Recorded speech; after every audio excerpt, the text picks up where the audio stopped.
नमस्कार दोस्तों, आज की बड़ी खबरों में आपका स्वागत है। चलिए नजर डालते हैं आज की बड़ी हेडलाइंस पर। दिल्ली में टिड्डी दल का खतरा, विकास मंत्री गोपाल राय ने बुलाई इमरजेंसी बैठक। इसके बाद हम जानेंगे कि सुशांत सिंह की मौत के 13 दिन बाद आया परिवार का बयान, किया बड़ा ऐलान। इसके बाद हम जानेंगे कि दिल्ली में एक दिन में हुई record corona testing, CM Kejriwal ने बताया जांच क्षमता 4 गुना बढ़ी। इसके अलावा पेट्रोल डीजल ने बढ़ाई आम आदमी की टेंशन, लगातार 21वें दिन की बढ़ी कीमत। जानिए आज के नए रेट्स। अगली बड़ी खबर में हम जानेंगे एक्सक्लूसिव एलओसी पर भारी संख्या में आतंकियों का जमावड़ा, भारतीय सेना अलर्ट। आज की पहली बड़ी खबर में पेश है चीनी बीमारी का बिल्कुल ताजा अपडेट पूरे देश भर से। देश में कोरोना संक्रमितों की संख्या 5,09,737 हो गई है। ये आंकड़े covid19india.org के मुताबिक है। उधर दिल्ली में शनिवार को कोरोना के खिलाफ सेरोलॉजिकल सर्वे शुरू किया गया। इसके तहत 20,000 सैंपल लिए जाएंगे। सेरोलॉजिकल एक एंटीबॉडी टेस्ट है। इससे यह पता चलता है कि वायरस कितना फैल हुआ है। इसके तहत उन लोगों का सैंपल इकट्ठे किए जाएंगे जो पहले से कोरोना पॉजिटिव पाए जा चुके हैं या जो बिना लक्षण वाले मरीज हैं। उधर मुख्यमंत्री अरविंद केजरीवाल ने शनिवार को दिल्ली में कोरोना के हालात पर प्रेस कॉन्फ्रेंस की। उन्होंने कहा दिल्ली में इस वक्त 13,500 बेड है, जिसमें से 6,500 अधिग्रहित किए गए हैं। दिल्ली सरकार रोज 20,000 टेस्ट भी करवा रही है।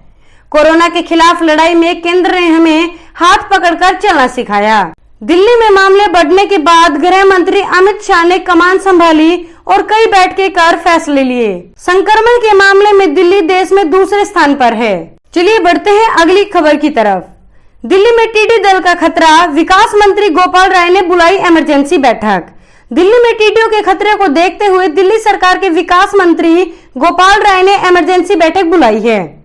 बैठक में विकास सचिव, divisional commissioner, director agriculture, DM South Delhi, DM West Delhi मौजूद रहेंगे।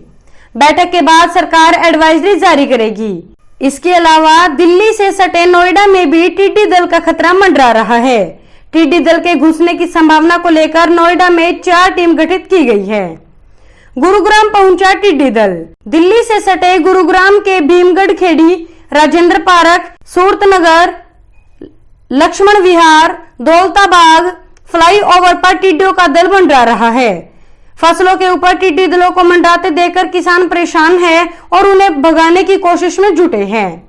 शनिवार को टिड्डियों का दल शहरी इलाकों में भी पहुंच गया है। किसान पटाखे, टीन के डिब्बे बजाकर और धुएं के जरिए टिड्डियों को भगाने की कोशिश में जुटे हैं। टिड्डी दलों के लगातार हमले से किसान परेशान है। चलिए जानते हैं अगली बड़ी खबर। सुशांत की मौत के 13 दिन बाद आया परिवार का बयान, किया बड़ा ऐलान। सुशांत सिंह राजपूत को दुनिया छोड़े हुए कई दिन हो चुके हैं। सुशांत सिंह राजपूत का परिवार और उनके फैंस अब भी इस सदमे से नहीं उबर पाए हैं। इसी बीच अब उनके परिवार ने एक स्टेटमेंट फैंस के लिए जारी की है। इस स्टेटमेंट के जरिए उन्होंने अपने प्यारे गुलशन यानी सुशांत को आखिरी अलविदा कहते हुए कुछ बड़े ऐलान किए हैं। बता दें कि सुशांत का घर का नाम गुलशन था। स्टेटमेंट में लिखा है, अलविदा सुशांत। दुनिया के लिए जो सुशांत सिंह राजपूत था वो हमारे लिए हमारा प्यारा गुलशन था। वो आजाद ख्याल का, बातूनी और बहुत समझदार लड़का था।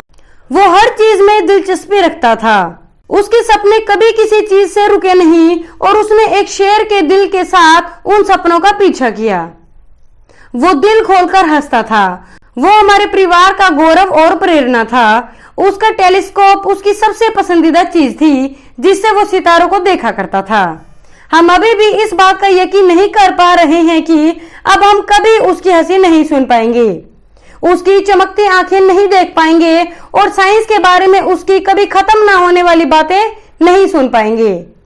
उसके जाने से हमारे परिवार में खालीपन फैल गया है जो कभी खत्म नहीं होगा। वो सच में अपने हर एक फैन से प्यार करता था। बात करेंगे आज की अगली बड़ी खबर की। देश में कोरोना के बढ़ते मामलों पर राहुल गांधी बोले, सरकार के पास नहीं कोई योजना, पीएम ने किया आत्मसमर्पण। कांग्रेस के पूर्व अध्यक्ष राहुल गांधी ने देश में कोरोना वायरस के मामले तेजी से बढ़ने को लेकर शनिवार को आरोप लगाया है कि प्रधानमंत्री नरेंद्र मोदी ने इस महामारी के सामने आत्मसमर्पण कर दिया है और इससे लड़ नहीं रहे हैं। भारत में कोरोना संक्रमण के मामले शनिवार को 5 लाख के पार पहुंच गए हैं, जबकि 15,000 से ज्यादा लोगों की इसके कारण मौत हो चुकी है। सरकार के पास कोई योजना नहीं। कोरोना से निपटने की रणनीति पर केंद्र सरकार को पहले भी कई बार घेर चुके राहुल गांधी ने ट्वीट कर कहा है कि सरकार के पास कोई योजना नहीं है। उन्होंने लिखा, कोविड-19 देश के दूसरे हिस्सों में भी तेजी से फैल रहा है। भारत सरकार के पास इसे पराजित करने के लिए कोई योजना नहीं है। पीएम मोदी पर आरोप लगाते हुए राहुल ने लिखा, प्रधानमंत्री चुप है, उन्होंने आत्मसमर्पण कर दिया है और इस महामारी के खिलाफ लड़ने से इंकार कर रहे हैं। चलिए जानते हैं अगली बड़ी खबर। दिल्ली में एक दिन में हुई record corona testing, CM Kejriwal ने बताया जांच क्षमता 4 गुना बढ़ी। राष्ट्रीय राजधानी दिल्ली में कोरोना वायरस के लगातार बढ़ते मामलों के बीच शुक्रवार को 21,000 से ज्यादा टेस्ट किए गए। ये दिल्ली में एक दिन में किए गए सबसे ज्यादा टेस्ट है। मुख्यमंत्री अरविंद केजरीवाल ने शनिवार 27 जून को इस बात की जानकारी दी। दिल्ली में पिछले कुछ दिनों में टेस्टिंग के मामलों को 4 गुना बढ़ोतरी दर्ज की गई है। शहर में अभी तक 77,000 से ज्यादा मामले कोरोना संक्रमण के आए हैं। दिल्ली में हुई 21,144 टेस्ट। सीएम केजरीवाल ने ट्वीट कर बताया है कि राजधानी में शुक्रवार 26 जून को 21,144 टेस्ट किए गए हैं और साथ ही टेस्टिंग भी 4 गुना हुई है। केजरीवाल ने ट्विटर में लिखा, दिल्ली ने कल एक दिन में सबसे ज्यादा 21,144 टेस्ट किए। हमने टेस्टिंग को 4 गुना बढ़ा दिया है। केजरीवाल ने साथ ही लिखा कि अब दिल्ली में अब बेहद आक्रामक तरीके से टेस्टिंग और आइसोलेशन की प्रक्रिया का पालन किया जा रहा है।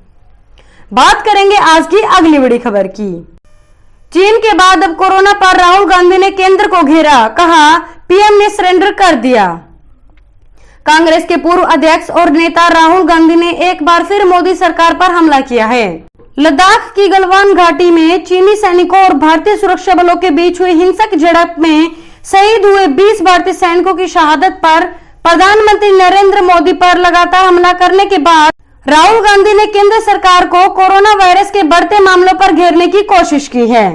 राहुल गांधी ने कहा है कि केंद्र सरकार के पास कोरोना से निपटने के लिए कोई योजना नहीं है। राहुल गांधी ने कोरोना के बढ़ते मामलों पर केंद्र सरकार से सवाल पूछते हुए कहा है कि कोविड-19 देश के लिए नए हिस्सों में तेजी से फैल रहा है। भारत सरकार की इससे निपटने की कोई योजना नहीं है। पीएम चुप है, उन्होंने कोरोना महामारी के सामने आत्मसमर्पण कर दिया है और इससे निपटने से इंकार कर दिया है। बात करेंगे आज की अगली बड़ी खबर की। बाबा रामदेव की बड़ी मुश्किलें, जयपुर में उनके और आचार्य बालकृष्ण के खिलाफ एफआईआर दर्ज। कोरोना वायरस को लेकर देश दुनिया में हाहाकार मचा हुआ है। दुनिया भर में इस मर्ज का इलाज खोजा जा रहा है, लेकिन अभी तक कोई भी सफल नहीं हो पाया है। इस बीच कोरोना वायरस की दवा खोज लेने का दावा करने वाले योग गुरु बाबा रामदेव के लिए मुश्किलें बढ़ गई है। अब राजस्थान में बाबा रामदेव के खिलाफ एक बार फिर से मामले दर्ज हुआ है। जानकारी के मुताबिक बाबा रामदेव के खिलाफ राजस्थान की राजधानी जयपुर के ज्योति नगर थाने में मामला दर्ज हुआ है। एफआईआर में दिव्य फार्मेसी के प्रबंध निदेशक आचार्य बालकृष्ण और पतंजलि रिसर्च इंस्टीट्यूट के वरिष्ठ वैज्ञानिक अनुराग के अलावा डॉक्टर बलवीर सिंह तोमर व डॉक्टर अनुराग सिंह तोमर का भी नाम है। बलराम जाखड़ और अंकित कपूर ने दर्ज कराई एफआईआर। ये एफआईआर एडवोकेट बलराम जाखड़ और अंकित कपूर नाम के शख्स ने ज्योति नगर थाने में एफआईआर दर्ज करवाई है। एफआईआर में आरोप लगाया गया है कि महामारी के दौरान लोगों को धोखा देकर फर्जी दवाई बनाकर अरबों रुपए कमाने के आशय से आरोपियों ने योजनाबद्ध तरीके से सभी टीवी चैनल्स पर कोविड-19 की दवा कोरोलिन बना लेने का दावा किया है। यह धारा 188, 420, 467, 120 बी, भादस संगठित धारा 3-4, राजस्थान एपिडेमिक डिजीज ऑर्डिनेंस 2020, धारा 54, आपदा प्रबंधन अधिनियम एवं धारा 4/7 और drug and magic remedies act 1954 के अधीन दंडनीय अपराध है। चलिए जानते हैं अगली बड़ी खबर। अगले 3 घंटे में यूपी के इन जिलों में होगी बेहद तेज बारिश, आकाशीय बिजली गिरने के आसार। मौसम विभाग के ताजा अनुमान के मुताबिक आज शनिवार को यूपी के आगरा, लखीमपुर खीरी, सीतापुर, बहराइच, श्रावस्ती, बाराबंकी और आसपास के क्षेत्रों में अलग अलग स्थानों पर अगले 3 घंटों में बारिश और गरज चमक के साथ बिजली गिरने की आशंका है। वहीं विभाग के मुताबिक आज पश्चिमी यूपी में पूर्वी यूपी के मुकाबले कम बारिश होगी। अभी तक के अनुमान के मुताबिक 30 जून से प्रदेश में मौसम फिर बदलेगा और पिछले एक हफ्ते से जारी बारिश का सिलसिला थोड़ा थमेगा। शुक्रवार को मौसम विभाग द्वारा जारी बारिश के आंकड़ों को देखें तो पूर्वी यूपी के कई जिलों में अच्छी बारिश हुई। हालांकि अच्छी बात यह रही कि बुंदेलखंड के उरई में भी अच्छी बरसात दर्ज की गई। शुक्रवार को सबसे ज्यादा बारिश सुल्तानपुर में 31.8 मिलीमीटर हुई, रायबरेली में 19.6, चूर्क में 24, उरई में 15 और कानपुर में 2.4 मिलीमीटर बारिश दर्ज की गई। दोस्तों, इस वीडियो को लेकर आपका क्या कहना है हमें कमेंट करके जरूर बताएं। वीडियो को लाइक करें और चैनल को सब्सक्राइब करके घंटी के बटन को जरूर दबाएं। साथ ही साथ अपने दोस्तों के साथ इस वीडियो को ज्यादा से ज्यादा शेयर करें।